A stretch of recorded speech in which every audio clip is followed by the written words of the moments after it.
ರಾಮ ಅಂದರೆ ದೇವರು. ದೇವರು ಅನ್ನೋರು ಪ್ರತಿಯೊಬ್ಬರ ಆತ್ಮದಲ್ಲಿದ್ದಾರೆ. ಇನ್ನೊಬ್ಬರು ನಾನು ಕೂಡ ನಿಮ್ಮಲ್ಲಿ ದೇವರನ್ನು ಕಾಣ್ತೇನೆ. ಹಾಗೆ ಅದು ನನ್ನ ಇದಕ್ಕೆ ಬಿಟ್ಟಿರುವಂಥದ್ದು. ನನಗೆ ಇಷ್ಟ ಆದರೆ ನಾನು ಹೋಗಿ ಶ್ರದ್ಧಾಭಕ್ತಿಯಿಂದ ಹೋಗಿ ನಾನು ಪೂಜೆ ಮಾಡ್ತೇನೆ. ನನಗೆ ಇಷ್ಟ ಇಲ್ಲ ಅಂದರೆ ನಾನು ಸುಮ್ಮನೆ ಕೂತ್ಕೊಳ್ತೇನೆ. ಅದು ಬಿಟ್ಟು ನಾನು ಬೇರೆಯವರಿಗೆ ಫೋರ್ಸ್ ಮಾಡಲಿಕ್ಕೆ ಹೋಗಬಾರ್ದು. ಅವರ ಇದರಲ್ಲಿ ಏನು ಹೇಳ್ತಾರೆ, ಸಿದ್ದರಾಮಯ್ಯನವರು ದೇವರ ರೀತಿಯಲ್ಲಿ ಕೆಲಸ ಮಾಡ್ತಾ ಇದ್ದಾರೆ, ನನಗೆ ಗೌರವ ಇದೆ, ನಾನು ಅವರನ್ನೇ ಪೂಜೆ ಮಾಡ್ತೇನೆ ಅಂತ ಅವ್ರು ಹೇಳಿರ್ಬೋದು. ಅದ್ರಲ್ಲಿ ತಪ್ಪೇನು? ನಮ್ಮ ಜಿಲ್ಲೆಯ ಅಥವಾ ಉಡುಪಿ ಜಿಲ್ಲೆಯ ಕೆಲವು ಶಾಸಕರುಗಳು, ಮುಖಂಡರು, ರಾಜಕೀಯ ಮುಖಂಡರು ರಾಜ್ಯ ಸರ್ಕಾರದ ಮೇಲೆ ಒತ್ತಡ ಆಗ್ತಾ ಇದ್ದಾರೆ, ನೀವು ರಜೆಯನ್ನು ಘೋಷಿಸಬೇಕು ಆ ದಿವಸ ಅಂತ ಹೇಳಿ. ಏನು ಸ್ವಾಮಿ, ನಿಮ್ಮ ಜನಗಳು ಪಾಪ ಏನು ಕುರಿಗಳು ಅಂತ ತಿಳ್ಕೊಂಡಿದ್ದೀರ ನೀವು?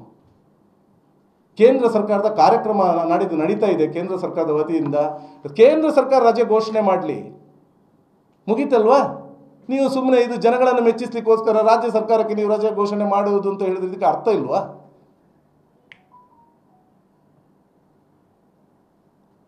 ಆದ್ದರಿಂದ ಈಗ ಜನಗಳು ಬುದ್ಧಿವಂತರಾಗಿದ್ದಾರೆ. ನೀವು ಹಿಂದೆಯಿಂದ ಇದನ್ನು ಮಾಡಿಕೊಂಡು ಬರ್ತಾ ಇದ್ದೀರಿ. ನಿಮ್ಮ ಕೆಲವು ನಾಯಕರು ಹೇಳಿಯೇ ಬಿಟ್ಟಿದ್ದಾರೆ.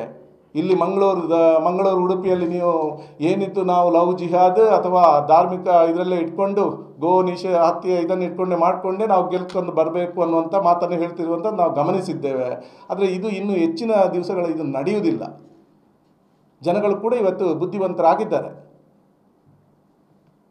ಆದ್ದರಿಂದ ನಾನು ನಿಮ್ಮ ಹತ್ರ ಕೇಳ್ತಿದ್ದೇನೆ, ಶಾಸಕರಾಗಿ ಆಯ್ಕೆಯಾಗಿದ್ದೀರಿ, ಜನಪ್ರತಿನಿಧಿಗಳು ಆಯ್ಕೆ ಆದವರು ಜವಾಬ್ದಾರಿಯಿಂದ ವರ್ತಿಸಿಕೊಳ್ಳಿ, ನಿಮ್ಮ ನಡವಳಿಕೆಗಳಲ್ಲಿ ಸುಧಾರಿಸ್ಕೊಳ್ಳಿ, ಎಲ್ಲರನ್ನು ಒಟ್ಟಿಗೆ ತೆಗೆದುಕೊಂಡು ಹೋಗಿ ಒಂದು ಸೌಹಾರ್ದಯುತ ವಾತಾವರಣ ಇರುವಲ್ಲಿ ಅದನ್ನು ಒಳ್ಳೆಯ ರೀತಿಯಿಂದ ಬೆಳೆಸ್ಕೊಡ್ಲಿಕ್ಕೆ ಹೋಗಿ ಅನ್ನೋದು ಬಿಟ್ಟು ಇನ್ನಷ್ಟು ಅದನ್ನು ಹಾಳು ಮಾಡುವಂಥ ಕೆಲಸಕ್ಕೆ ಮಾಡಬೇಡಿ ಅನ್ನೋಂಥ ಆಗ್ರಹವನ್ನು ನಿಮ್ಮ ಹತ್ರ ಮಾಡ್ತಾ ಇದ್ದೇನೆ.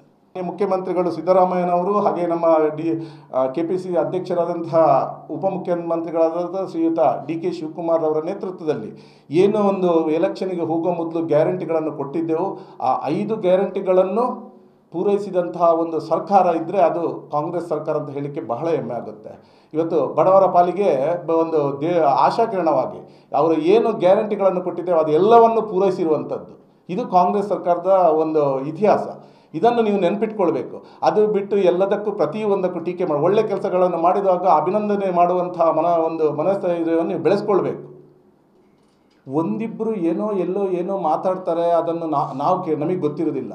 ಕೆಲವು ಸಮಯ ಪತ್ರಿಕಾ ಇದರಲ್ಲೂ ಕೂಡ ಬೇರೆ ರೀತಿಯಿಂದಲೇ ಪ್ರಕಟಣೆಗೊಳ್ಳುವಂಥದ್ದು ಕೂಡ ನಾವು ನೋಡ್ತಾ ಇದ್ದೇವೆ.